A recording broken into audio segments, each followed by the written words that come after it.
Istri siapa yang rela suaminya berkomunikasi sama wanita lain? Istri siapa yang gak sakit hati jika suaminya selalu menyimpan nomor WA wanita lain? Aku pernah diselingkuhi, tetapi aku tidak pergi. Aku juga pernah mengemis cintanya agar ia tetap tinggal.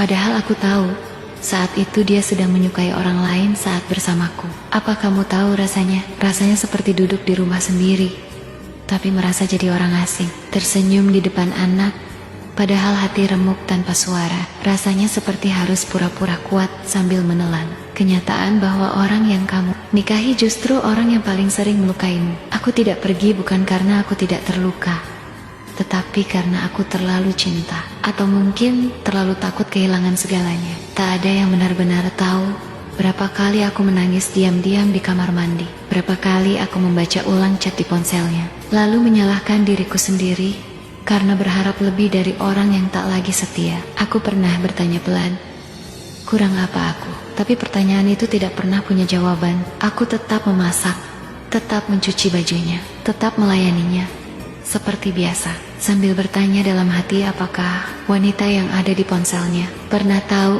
betapa hancurnya aku. Aku tahu dia sedang menyukai orang lain, tapi aku tetap di sampingnya. Aku mengemis cinta dari suamiku sendiri, bukan karena aku rendah, tetapi karena aku ingin rumah ini tetap utuh. Apa kamu tahu rasanya tidur satu ranjang dengan orang yang hatinya bukan lagi milikmu? Apa kamu tahu rasanya menunggu pesan darinya, padahal kamu tahu dia sedang sibuk membalas pesan wanita lain? Setiap notifikasi di ponselnya adalah ketakutan baru buatku. Setiap senyumnya ke layar adalah luka yang harus aku telan sendiri. Aku tidak marah, aku hanya lelah berpura-pura tidak tahu, lelah pura-pura baik-baik saja. Aku bertahan bukan karena aku bodoh, aku bertahan karena aku masih punya harapan.